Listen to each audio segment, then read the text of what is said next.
नमस्कार मु देवव्रत मान स्वागत करुच्ची प्रियर यूट्यूब चैनल डीपी एंट्रांस को पिला माने आज आम डिस्कसन करने जाऊे 2013 मसीह पढ़ी इंग्लीश एवं ओडिया 60 इंपोर्टेंट क्वेश्चन जहाँकि आसंता जेकोसी टीचिंग एग्जाम निहाती गुरुत्वपूर्ण क्लास रही जदि आप प्रथम थर आम चैनल को विजिट करते तेज एवं ही लाइक शेयर सब्सक्राइब करी ऑल नोटिफिकेशन को ऑन कर दिंतु जेपरिक कौन वीडियो मिस न करती आसतु गोटे पैसेज गोटे पोएम से पोएम टा गोटे पढ़ी तार अर्थ टे बुझीदबा तार कि क्वेश्चन पे करवा जो मैंने कोई जिन आसो प्रथम स्किप करें ठीक अच्छे परोपकार गोटे कविता पे परोपकार पुण्यमयी व्रत पालंती महत जन उर्वी दिवाकर परोपकारे दियंती शस्य किरण। तो पिला माने कौन कहला सी पर उपकार पुण्यमयी व्रत अन्यर उपकार करिबा एक पवित्र व्रत भली अटे एवं एही व्रत को संसार रे केवल महान एवं सज्जन व्यक्ति माने ही पालन करथांती।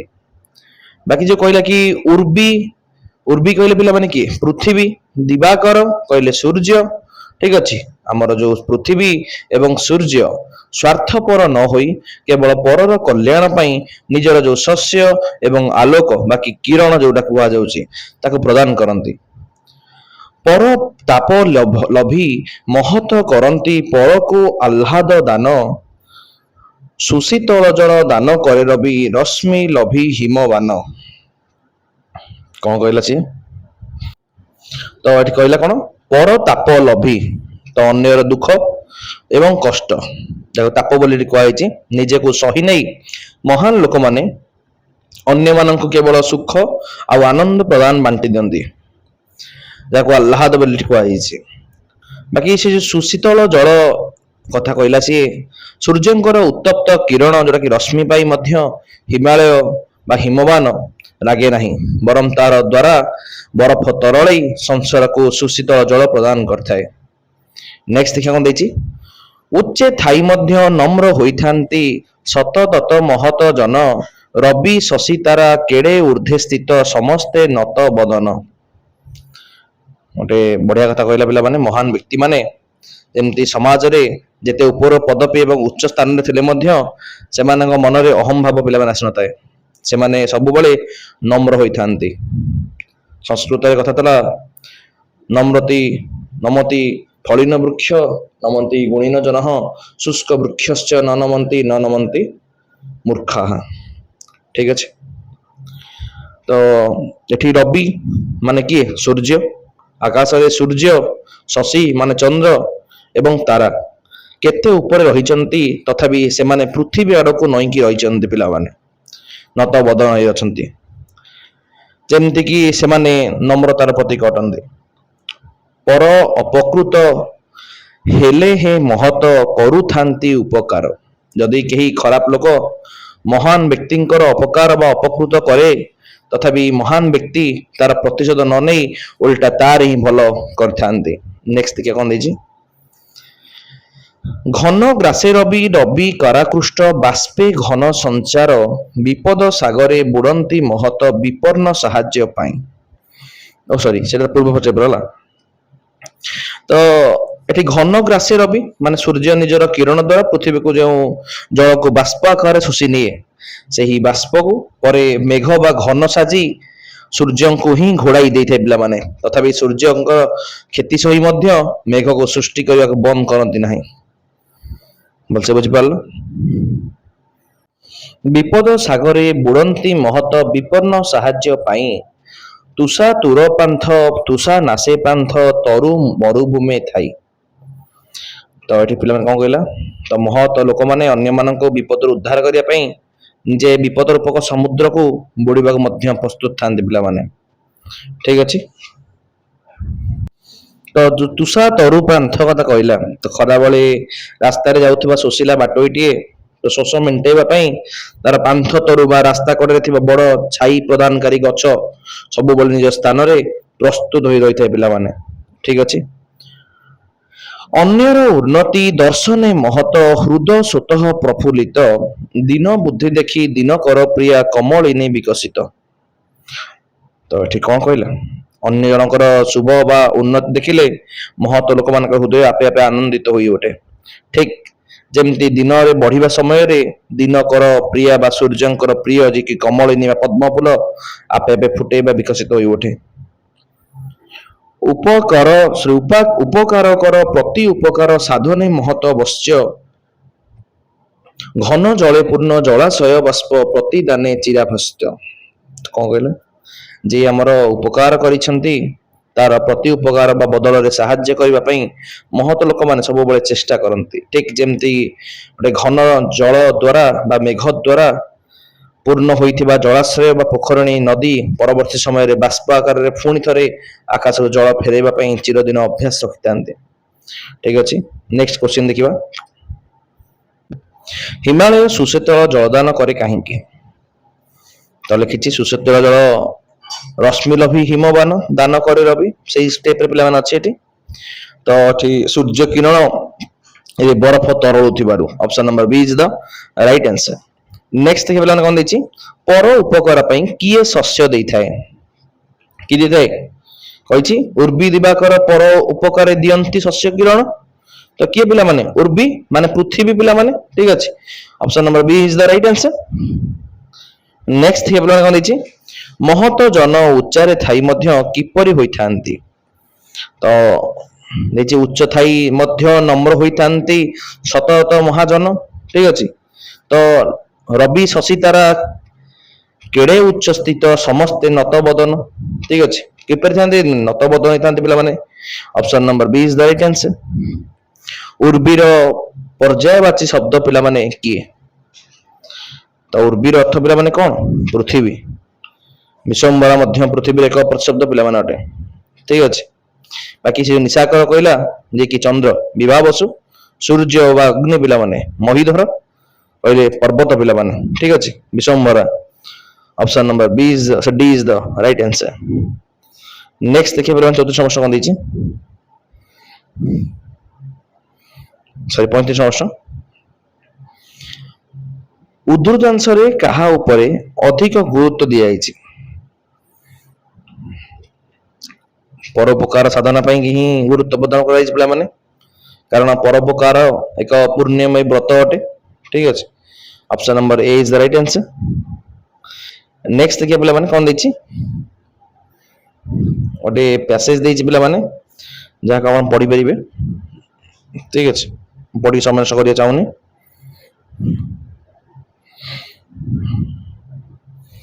तार किछिटा क्वेश्चन मध्य नहीं जीवन मैं पीडीएफ टा प्रोवाइड कर देबी हम ग्रुप रे जाके अपन डिस्क्रिप्शन लिंक अछि डीपी एंट्रेंस चैनल रो ताको देखि दी परिबे। 41 देखियो कोन देजी केउटी पर्वतर एक प्रतिशब्द नुहे तो महीधर कहले पर्वत, भूधर कहले पर्वत, गिरी सी मध्य पर्वत किंतु महीरुह महीरुह पिला माने कोन गच्छ बा वृक्ष। मही अर्थात पृथ्वी रु जी रुहे बा जन्म हुए पिला माने ताको महीरुह बोली कहंती। Option number D is the right answer.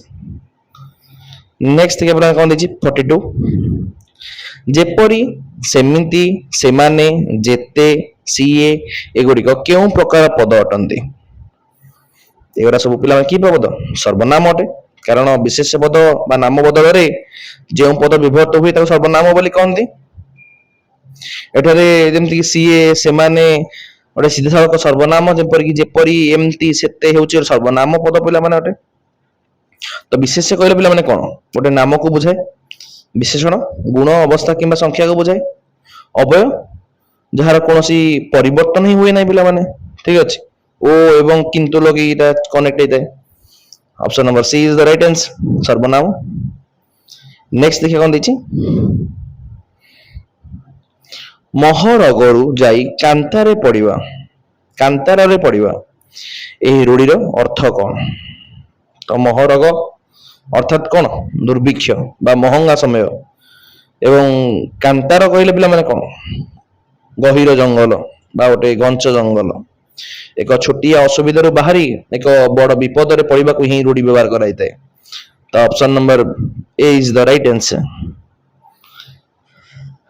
Next देखिए 44 कौन देछि पिला माने तापर गोटे लाइक शेयर सब्सक्राइब करी ऑल नोटिफिकेशन को ऑन कर दियंतु जेपर कि आपण कोनोसी वीडियो मिस न करंते।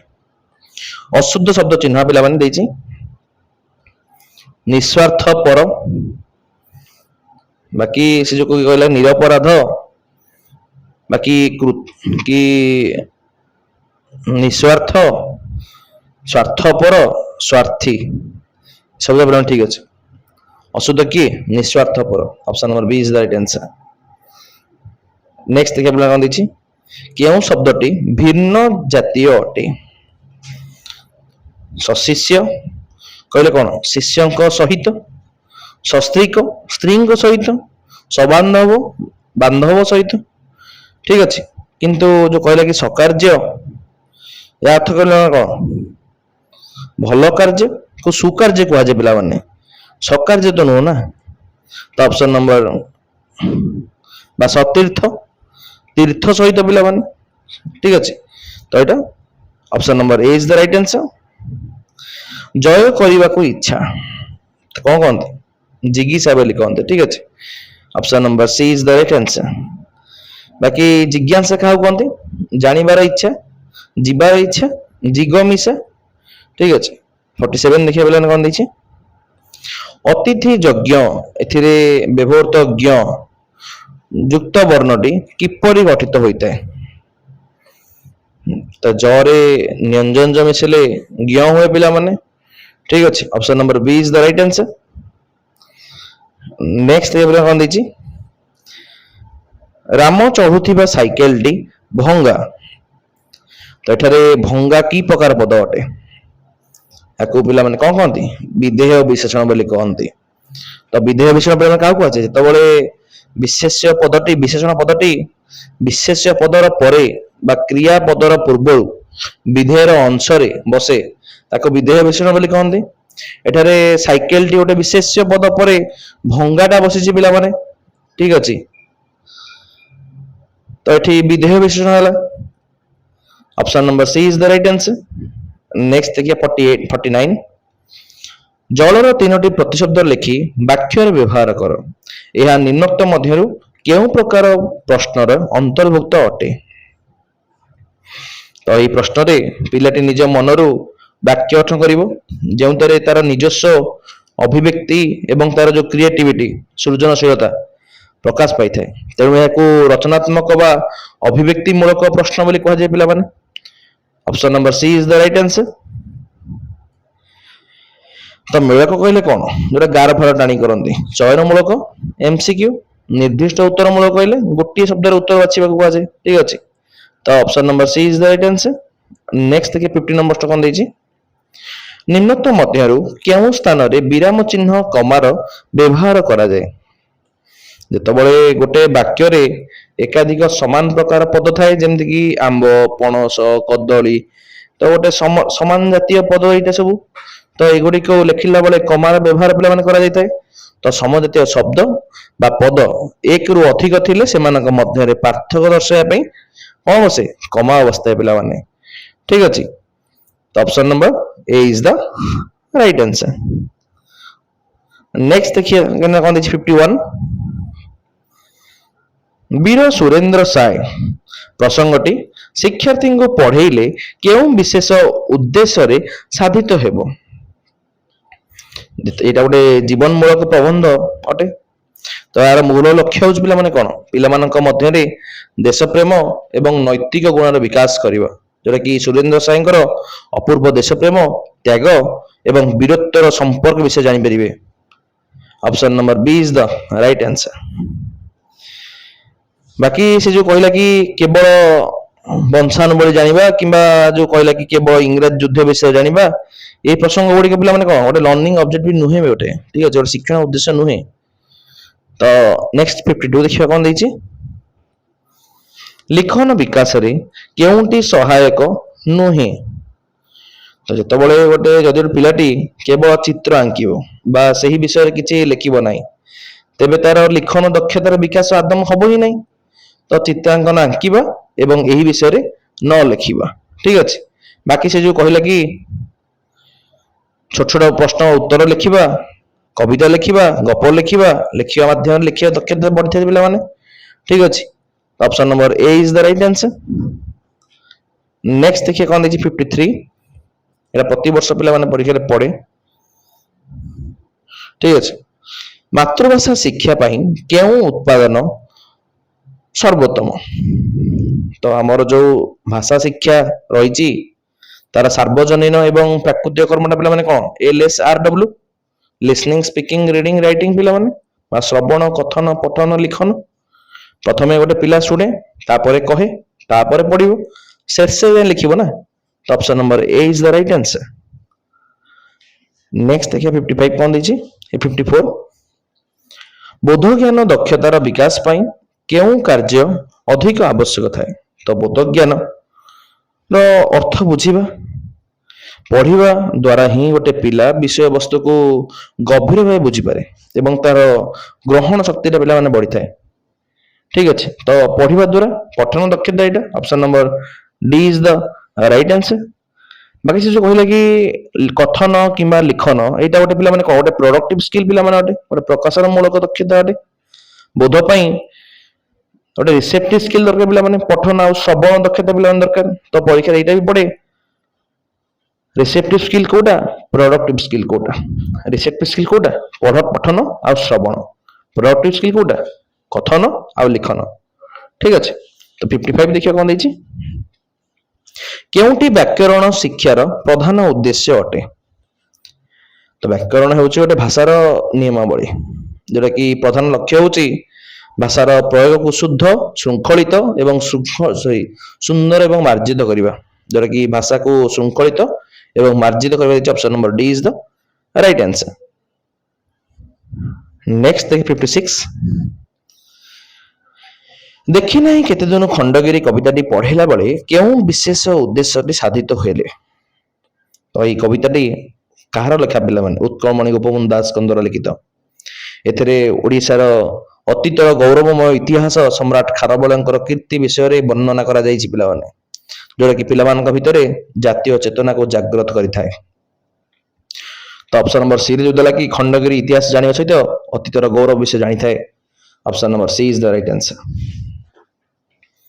नेक्स्ट देखिए चेमेड़ार विपरीत तो चेमेड़ा अर्थ जहाँ सहजरे छिंडे ना कि भांगे ना जार उल्टा पिला माने कौन मस्का जोड़ा सहजरे मनमोड़ भांगी जाए option number C is the right answer.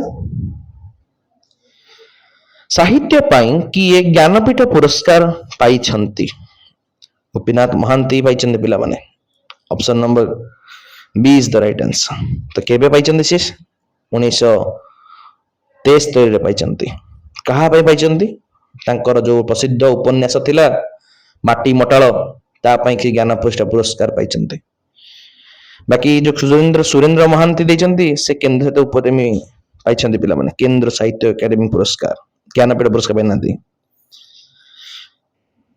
तो नेक्स्ट देखिए मैंने कौन देखिए 59 नील शैल उपन्यास रचयिता किए यहाँ गोटे नील शैलटा हूँ गोटे ओडिशार प्रख्यात उपन्यास जहाँ रचना करिसेंती प्रख्यात औपन्यासिक सुरेंद्र महांती जोटा कि नील शैल रचयिता जहाँकि जगन्नाथ संस्कृति पर आधारित अटे तो option number C is the right answer. Fakir Mohan सेनापति कौन लिखते छमण आठगुण मामू लक्ष्मा ये लिखते गोपीनाथ महांती परजा अमृतर संतान ये जिन किसी लिखते।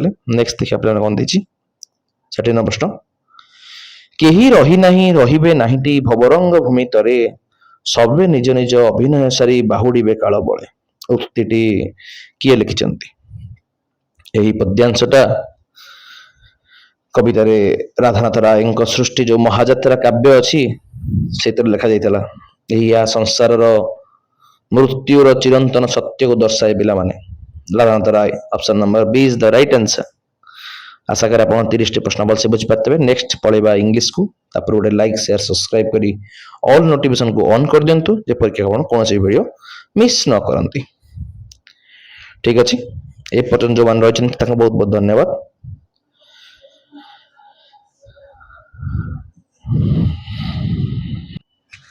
तो instructional objects are formulated and started from ତ ଯୋଉ ଶିକ୍ଷାଦାନ ଉଦ୍ଦେଶ୍ୟ ଗୁଡିକ କାହାର ଦୃଷ୍ଟିକୋଣରୁ ପ୍ରସ୍ତୁତ କରାଯାଇଥାଏ। ତ ଆମର ଆଜିକାଲି ଶିକ୍ଷା ବ୍ୟବସ୍ଥା ଯୋଉ ହେଉଛି ଗୋଟେ ଚାଇଲ୍ଡ ସେଣ୍ଟର ଅଟେ ପିଲାମାନେ। ତ ଯୋଉ ଶିକ୍ଷଣଟା ମୁଖ୍ୟତଃ ତିନି ଭାଗ ବିଭକ୍ତ ଅଲରେଡି ମୁଁ ତମ ଆଗରୁ ବୁଝେଇଛି। ଗୋଟେ ହଉଛି ଟିଚର ସେଣ୍ଟର, ଷ୍ଟୁଡେଣ୍ଟ ସେଣ୍ଟର ଆଉ ଲର୍ଣ୍ଣର ସେଣ୍ଟର। ଠିକ ଅଛି। ତ ଆଜିକାଲି ଶିକ୍ଷା ବ୍ୟବସ୍ଥା ଗୁଡିକ ଚାଇଲ୍ଡ ସେଣ୍ଟର ଅଟେ ପିଲାମାନେ, ଯୋଉଠିକି ଜଣେ ଶିକ୍ଷକ ଯେତେବେଳେ ପିଲାମାନଙ୍କୁ ପଢେଇବ ତାର ଲକ୍ଷ୍ୟ ବା ଉଦ୍ଦେଶ୍ୟକୁ ସ୍ଥିର କରନ୍ତି ପିଲାମାନେ। ଯେତେବେଳେ ସେ ଲେଖନ୍ତି ଏହି ପାଠ ପଢିବା ପରେ ଛାତ୍ରଟି ଏହା ଜାଣିପାରିବ, ତେଣୁ ଏହା ହଉଛି ସବୁବେଳେ ପିଲାର ଗୋଟେ ଲର୍ଣ୍ଣର ଦୃଷ୍ଟିକୋଣରୁ ପ୍ରସ୍ତୁତ ହୋଇଥାଏ, ଯୋଉଟା ଗୋଟେ ଲର୍ଣ୍ଣର ପଏଣ୍ଟ ଅଫ ଭ୍ୟୁ, ଯୋଉଟା କି ଶିକ୍ଷାର୍ଥୀର ଏବଂ ଛାତ୍ରର ଦୃଷ୍ଟିକୋଣରୁ ପ୍ରସ୍ତୁତ କରାଇବା ଉଚିତ। Option number B is the right answer. Next ଦେଖିବା ପିଲାମାନେ କଣ ଦେଇଛି 62. Which of these is not a component of good speech? ତ ଏଗୁଡ଼ିକ ମଧ୍ୟରୁ କେଉଁଟି ଏକ ଭଲ କଥା ବା ଉତ୍ପାଦନ ନୁହେଁ? ତ ସ୍ପିଚ ର ସମ୍ପର୍କ ହେଉଛି ପାଟିରୁ ବାହାରୁଥିବା ଧ୍ୱନି ବା ଉଚ୍ଚାରଣ ସହିତ ଜଡ଼ିତ। ଆମେ କେତେକ ଶବ୍ଦକୁ ଉଚ୍ଚାରଣ କରୁଛେ ପିଲାମାନେ, ତାକୁ ପ୍ରୋନାଉନ୍ସିଏସନ ବୋଲି କହୁଛେ। ତାପରେ ଇନୋଟେସନ ହଉଛି, ଇନୋଟେସନ କହିଲେ କଣ, ଯୋଉ ଆରୋହ ଅବରୋହ କିପରି ହେଉଛି ପିଲାମାନେ ସ୍ୱରର, ଏବଂ ତାକୁ ଷ୍ଟ୍ରେସ୍ କରାହଉଛି ପିଲାମାନେ, ବା କେଉଁ ବର୍ଣ୍ଣ ଉପରେ ଜୋର ଦେଉଛି ସେକୁ ବୁଝାଏ ପିଲାମାନେ। ଠିକ ଅଛି। ତ ଏହି ସବୁ ଜିନିଷ କାହା ସହିତ ଜଡ଼ିତ ପିଲାମାନେ? ବ୍ୟାକରଣ ସହିତ ଜଡ଼ିତ। ଠିକ ଅଛି। Option number D is the right answer. Next ପିଲାମାନେ କଣ ଦେଇଛି, in what form is grammar incorporated in a prose at elementary level? ତ ପ୍ରାଥମିକ ସ୍ତରରେ ଯୋଉ ଗଦ୍ୟ ପଠନ ସମୟରେ ବ୍ୟାକରଣର କେଉଁ ରୂପରେ ସାମିଲ କରାଯାଇଥାଏ? ଛୋଟ ଛୋଟ ପିଲାମାନଙ୍କୁ ବ୍ୟାକରଣର ସଂଜ୍ଞା ବା ସୂତ୍ରକୁ ମୁଖସ୍ଥ କରାଇ ପଢାଯାଇ ନଥାଏ ପିଲାମାନେ, ବରଂ ଗପ କିମ୍ବା ଗଦ୍ୟ ପଢିବା ସମୟରେ ବାକ୍ୟର ବ୍ୟବହାର ମାଧ୍ୟମରେ ସହଜରେ ବ୍ୟାକରଣ ଶିଖାଯାଇଥାଏ, ଯାହାକୁ ଫଙ୍କସନାଲ ଗ୍ରାମାର ବୋଲି ପିଲାମାନେ କୁହାଯାଏ। ଠିକ ଅଛି। ପ୍ରାୟୋଗିକ ବା କାର୍ଯ୍ୟାତ୍ମକ ବ୍ୟାକରଣ। ତ option number C is the right answer. Next 64. Language is best understood when it is presented in a dash. ତ ଭାଷାକୁ ସବୁଠାରୁ ଭଲ ଭାବେ କେତେବେଳେ ବୁଝି ହୁଏ, ଯେତେବେଳେ ତାକୁ ଏକ ଡ୍ୟାସ୍ ରେ ଉପସ୍ଥାପନ କରାଯାଇଥାଏ। ଯଦି ଆମେ ପିଲାମାନଙ୍କୁ ଅଲଗା ଅଲଗା ଶବ୍ଦ କିମ୍ବା ବାକ୍ୟରେ ଗୋଟେ ବୁଝେଇବାନି, ଖାଲି ଘୋଷିବା ପରେ ଫୋକସ ଦେବା, କିନ୍ତୁ ଏକ ନିର୍ଦ୍ଦିଷ୍ଟ ପରିସ୍ଥିତି କିମ୍ବା ଯୋଉ ପ୍ରସଙ୍ଗ ମଧ୍ୟରେ ଭାଷାର ବ୍ୟବହାର କଲେ ହିଁ ପିଲାଟି ତାର ଅର୍ଥକୁ ସହଜରେ ବୁଝିପାରିବ, ନ ଘୋଷେଇକି। Option number A is the right answer. Context, ପ୍ରସଙ୍ଗ ବା ପରିସ୍ଥିତି। ନେକ୍ସଟ ଦେଖିବା କଣ 65. The right of children to free and compulsory education act that learning should be dash. ତ ଯୋଉ RTE ରହିଛି ତାହା ଅନୁଯାୟୀ ଶିକ୍ଷାଦାନଟା କେମିତି ହେବା ଉଚିତ? RTE ଟା କେବେ ବାହାରିଥିଲା? 2009 ରେ ହେଇଥିଲା। ସେ କଣ କୁହେ? ସବୁବେଳେ କୁହେ କି କ୍ଲାସରୁମରେ ପିଲାମାନଙ୍କୁ ବିନା ଚାପରେ ଖେଳକୁଦରେ ବିଭିନ୍ନ ଆକ୍ଟିଭିଟି ମାଧ୍ୟମରେ ସ୍ନେହର ସହିତ ପଢେଇବା ଉଚିତ। ତ ଆକ୍ଟିଭିଟି ବେସ୍ଡ ଲର୍ଣ୍ଣିଂ ଯୋଉଟା କି, ତ through activities in a child friendly manner, ତ କାର୍ଯ୍ୟକଳାପ ମାଧ୍ୟମରେ ଶିଶୁର ଅନୁକୂଳ ଉପାୟ ଅଟେ ଏଇଟା। Option number C is the right answer. Next ଦେଖିବା 66. The learners fail in acquire the skills and objectives of teaching English are defined as dash. ତ ଇଂରାଜୀ ଶିକ୍ଷାଦାନର ମୂଳ ଲକ୍ଷ୍ୟ ଫେଲ ହେଇଯିବେ ଏବଂ ପିଲାମାନେ ଦକ୍ଷତା ହାସଲ କରିପାରନ୍ତି ନାହିଁ। କାରଣଟା କଣ? ତ ଆମର ଯୋଉ ଭାଷା ଶିକ୍ଷାର ପ୍ରାକୃତିକ କର୍ମ ହଉଛି କଣ? LSRW। ତ ଅଲରେଡି ତମକୁ ମୁଁ ଓଡ଼ିଆରେ କହିଛି ଏଟା, ତ ଶୁଣିବା, ତାପରେ କହିବା, ତାପରେ ପଢିବା, ଶେଷରେ ଲେଖିବା। କିନ୍ତୁ ଆମ ବିଦ୍ୟାଳୟ ଗୁଡିକରେ ଶୁଣିବା ଏବଂ କହିବାକୁ ଗୁରୁତ୍ୱ ନ ଦେଇ ସିଧାସଳଖ ଲେଖିବା ଏବଂ ପଢିବା ଉପରେ ଜୋର ଦିଆଯାଏ, ଯାହା ଫଳରେ ପିଲାମାନଙ୍କର ଇଂରାଜୀ ଶିଖିବା ବିଫଳ ହୁଅନ୍ତି ପିଲାମାନେ। ଠିକ ଅଛି। ତ teaching of macro skill is not properly planned as a per sequence. ଭାଷାର ମୁଖ୍ୟ ଦକ୍ଷତା ଗୁଡ଼ିକୁ ସଠିକ କ୍ରମ ଅନୁଯାୟୀ ପଢାଯାଇ ନଥାଏ। Option number A is the right answer. ସାଧାରଣତଃ ପେଡାଗୋଜିରେ ଯୋଉଟା ବଡ ସେଟା ଆକିମୋଜି ମାରିଦେବ, ପ୍ରାୟ 95% ଆକ୍ୟୁରେସି ଥାଏ ଠିକ ହେବାର। ନେକ୍ସଟ କଣ ଦେଇଛି ଦେଖିବା, ଟିଚର ଏଲିଜିବିଲିଟି ଟେଷ୍ଟ ବା TET across the country is begin conducted for successful implementation for days. ତ ସାରା ଦେଶରେ ଯୋଉ ଟିଇଟି ରହିଛି ଟିଚର ଏଲିଜିବିଲିଟି ଟେଷ୍ଟ କାହାର ସଫଳ ରୂପାୟନରେ କରାଯାଉଛି ପିଲାମାନେ ଏଇଟା କାହାର କରାଯାଇଛି ଆରଟି ଦ୍ୱାରା କରାଯାଇଛି ପିଲା right of child to free and compulsory education ମାଧ୍ୟମରେ କରାଯାଇଛି ଯୋଉଟା କି ଧାରା 23 ଅନୁଯାୟୀ ହେଇଛି ପ୍ରାଥମିକ ସ୍ତର ଗୁଡ଼ିକରେ ଶିକ୍ଷାର ଗୁଣବତ୍ତା ବଜାୟ ରଖିବା ପାଇଁ ଜଣେ ଶିକ୍ଷକ ହେବା ପାଇଁ ହେଲେ ଟିଇଟି ପାସ୍ କରିବା ବାଧ୍ୟତାମୂଳକ କରାଯାଇଥିଲା ଠିକ ଅଛି ତ option number C is the right answer next କଣ ଦେଇଛି ଦେଖିବା 68 often students ask questions in the class such students should be dash ତ କ୍ଲାସରେ ଯେଉଁ ପିଲାମାନେ ପ୍ରାୟତଃ ପ୍ରଶ୍ନ ପଚାରନ୍ତି ସେମାନଙ୍କୁ କଣ କରିବା ଉଚିତ ଶ୍ରେଣୀରେ ଆଲୋଚନା କରିବା ବା ପ୍ରଶ୍ନ ପଚାରୁଥିବା ପିଲାମାନେ ଜିଜ୍ଞାସୁ ଏବଂ ସକ୍ରିୟ ଥାନ୍ତି ସେମାନଙ୍କୁ କ୍ଲାସରେ ଆଲୋଚନାରେ ସାମିଲ କଲେ ହିଁ ସେମାନଙ୍କ ଏବଂ ବାକି ପିଲାମାନଙ୍କ ମଧ୍ୟରେ ଜ୍ଞାନଟା ବୃଦ୍ଧି ପାଇଥାଏ ଠିକ ଅଛି ତ option number C is the right answer ask to participate in the class discussion option number C 69 କଣ ଦେଖିବାକୁ ଦେଇଛି The theme of Professor Yashpal report 1993 was dash ତ ପ୍ରଫେସର ୟଶପାଲ କମିଟି 1993 ଯୋଉଟା ହେଇଥିଲା ତା ମୂଳ ବିଷୟବସ୍ତୁ କଣ ଥିଲା ଲର୍ଣ୍ଣିଂ ୱିଦାଉଟ୍ ବର୍ଡନ ବିନା ବୋଝରେ ଶିକ୍ଷା ଟିଚିଂ ୱିଦାଉଟ୍ ବର୍ଡନ ତ 1993 ମସିହାରେ ପ୍ରଫେସର ୟଶପାଲଙ୍କ ନେତୃତ୍ୱରେ ଗଠିତ କମିଟି ଯୋଉଟାକି ସ୍କୁଲର ପିଲାମାନଙ୍କୁ ବସ୍ତାନି ବୋଝ କମେଇବା ଏବଂ ପାଠ ପଢାକୁ ମାନସିକ ଚାପମୁକ୍ତ କରିବା ପାଇଁ ରିପୋର୍ଟ ଦେଇଥିଲେ ଏହାର ସ୍ଲୋଗାନ ଥିଲା ଲର୍ଣ୍ଣିଂ ୱିଦାଉଟ୍ ବର୍ଡନ ତ option number B is the right answer next ଦେଖିବା 70 at times students in your class are not in a good mood to study what should you do ତ କେବେ କେବେ ଆପଣମାନଙ୍କ କ୍ଲାସରେ ପିଲାମାନେ ପଢିବାରେ ମୁଡ୍ ନଥାଏ ଯେତେବେଳେ ଆପଣ ଜଣେ ଶିକ୍ଷକ ହିସାବରେ କଣ କରିବେ ଜଣେ ଆଦର୍ଶ ଶିକ୍ଷକ କେବେ ପିଲାମାନଙ୍କୁ ଜୋର ଜବରଦସ୍ତି ପଢେଇ ନଥାଏ ଯଦି ପିଲାମାନଙ୍କ ମୁଡ୍ ନାହିଁ ତେବେ ସେ ପ୍ରଥମେ ଇଚ୍ଛା ଅନୁଯାୟୀ ସେମାନଙ୍କ ଗପ କିମ୍ବା ଖେଳ ଖେଳାଇବ କୌଣସି ମନକୁ ହାଲକା କରିବା ପାଇଁ ତା ମନରେ ଚତୁରତା ସହିତ ଖେଳ ମାଧ୍ୟମରେ ପାଠ୍ୟକ୍ରମକୁ ଆଗେଇ ନେଇଯିବ ସେ ଠିକ ଅଛି ତ you allowed them to come up with what they want to do and gradually connected them with your plan ସେମାନେ କଣ କରିବାକୁ ଚାହୁଁଛନ୍ତି ତାହା କରିବାକୁ ଅନୁମତି ଦେବେ ଏବଂ ଧୀରେ ଧୀରେ ସେମାନଙ୍କୁ ଆପଣଙ୍କର ପାଠପଢା ସହିତ ଯୋଡ଼ି ଦେବେ option number D is the right answer 71 ଗୋଟେ ପ୍ୟାସେଜ ଦେଇଛି ପିଲାମାନେ ପ୍ୟାସେଜଟା ଟିକେ ରିଡିଂ ମାରିବା କଣ ଦେଇଛି ତାପରେ ଆମେ ଆଗେଇ ଯିବା ଆପଣମାନେ ଚାହିଁଲେ ତାକୁ ସ୍କିପ୍ କରିପାରିବେ ନ ଶୁଣିପାରିବେ I once saw a tigress stalking a month old kid ତ ଦିନେ ମୁଁ ବାଘୁଣୀଟେ ଦେଖିଲି ଯେ ଏକ ମାସର ଛେଳି ଛୁଆଟିକୁ ଶିକାର କରିବା ପାଇଁ ଲୁଚି ଛପି ଯାଉଥିଲା The ground was very open and the kid saw the tigress while she was still some distance away and standing bit ତ ପଡ଼ିଆରେ ପୁରା ଖୋଲା ଥିଲା ବାଘୁଣୀଟି କିଛି ଦୂର ଯିବା ବେଳେ ଛେଳି ଛୁଆଟି ତାକୁ ଦେଖିଲା ଆଉ ଭୟ ନ କରି ବୋବେଇବାକୁ ଲାଗିଲା Whereon a tigress given of her stalk and walked straight up to it ତ ଏହାକୁ ଦେଖି ବାଘୁଣୀ ତାର ଲୁଚିବା କାର୍ଯ୍ୟ ଛାଡ଼ିଦେଲା କାରଣ ଶିକାର ତାକୁ ଦେଖି ସାରିଥିଲା ଏବଂ ସିଧାସଳଖ ସେ ଯାଇ ଛେଳି ଛୁଆ ଆଡ଼କୁ ଚାଲିଗଲା When the tigress had approached to within a few words, the kid went forward to meet her, and on reaching, the tigress stretched out of her head to smell her.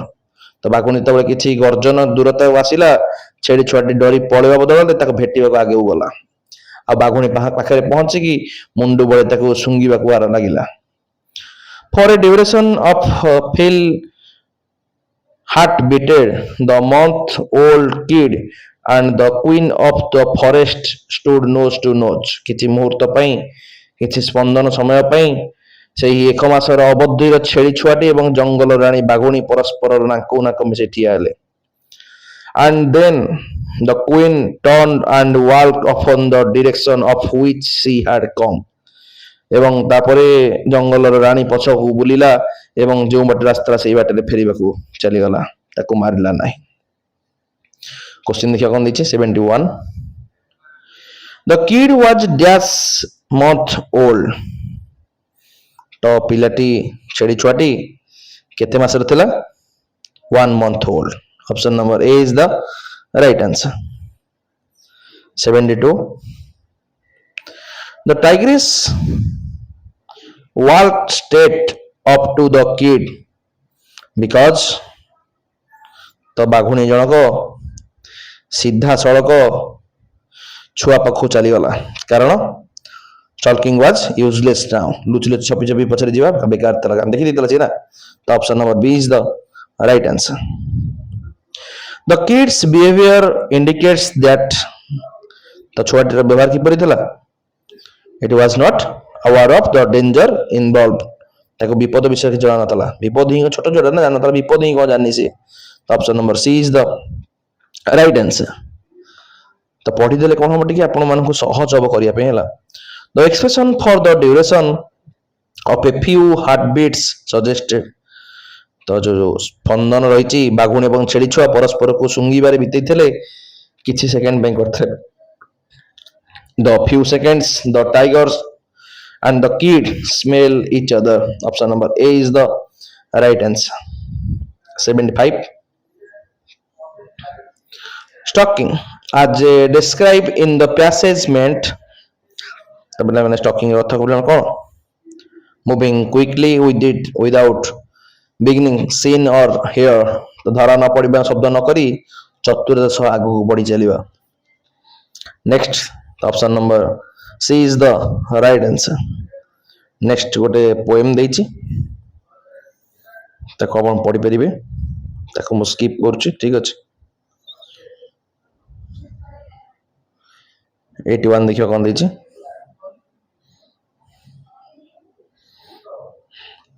my brother is a teacher तळे underline अछि ए expression is dash एटा कोन गोटे complement पिला माने गोटे पूरक शब्द पिला माने ठीक अछि तो सब्जेक्ट वर्ब एग्रीमेंट रे एसबीसी एटा अटे सब्जेक्ट फॉर कॉम्प्लीमेंट पिला माने ठीक अछि तो option number A is the right answer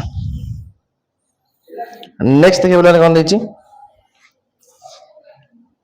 there dash on the road there is not much traffic in the road का ट्रैफिक होउछ पिला माने अनकाउंटेबल नाउन पिला माने जा गणी हो नै तो व्याकरण नियम कोन थिला अगणनीय विषय पई सब बेले सिंगुलर वर्ब बसे पिला माने ता पूर्वरु मे बदल रे मच बसे पिला माने तेनु इज नॉट मच ट्रैफिक हो पिला माने option number A is the right answer next देखिए 83 कोन देजी the teacher made him stand up the passive form of the sentence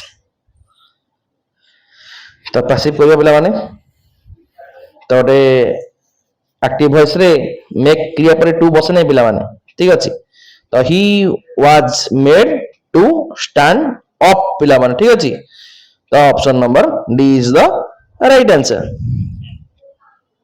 next देखिए 84 before we reach the station the train dash left तो अतीत काल रे जेउ दुईटी कार्य पर पूर्व ही घटिताए तेबे जेउ कार्य प्रथम घटितला ता पे कोन बसे पास्ट परफेक्ट बसे जेंति कि हार्ड प्लस बी3 बसे एवं परे जो कार्य बसे ताको सिंपल पास्ट बसे रीच्ड हो तो एटा स्टेशन ने पहुंचे पूर्व ट्रेन टी छाडी देइतला पिला माने तो प्रथम कार्य पे ट्रेन हार्ड लेफ्ट हो तो option number C is the right answer hard left next देखिए पिला कोन 85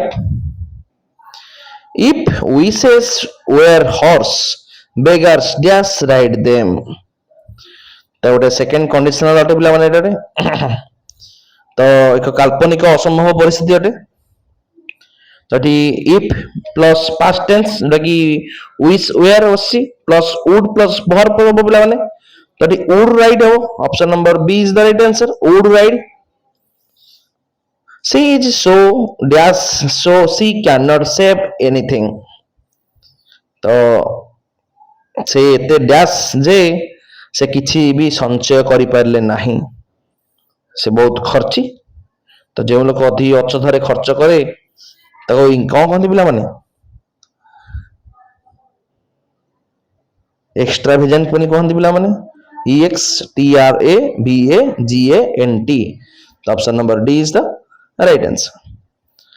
Which of the following sentence is correctly punctuated? ତ କୋଉଟା ପିଲାମାନେ ଠିକ ଅଛି? The dress that she finally chose was green। ତ এই ବାକ୍ୟରେ that she finally chose ହେଉଛି ଗୋଟେ defining relating clause ଅଟେ, ଯାହାକି ନିର୍ଦ୍ଦିଷ୍ଟ ଭାବେ ବୁଝାଉଛି କି କେଉଁ ଡ୍ରେସ୍ କଥା କୁହାଯାଇଛି। ଠିକ ଅଛି, ତାପରେ ଗୋଟେ କମା ବି ଲାଗିଛି ପିଲାମାନେ, ତ କମା ବସିବନି ପିଲାମାନେ। ଠିକ ଅଛି, ତ option number C is the right answer. Speed thrills but kills is a dash sentence। এটা কি ବାକ୍ୟ ପିଲାମାନେ ଅଟେ?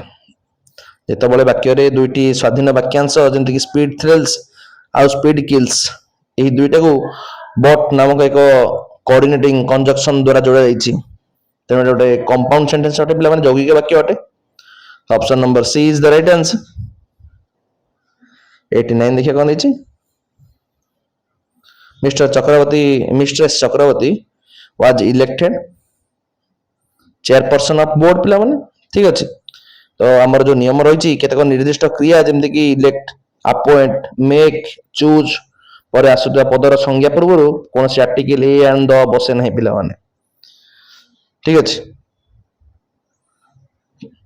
chairperson of the board ହବ, option number A is the right answer. Next ଦେଖିବା ପିଲାମାନେ, ଲାଷ୍ଟ କ୍ୱେଶ୍ଚନ କଣ ଦେଇଛି?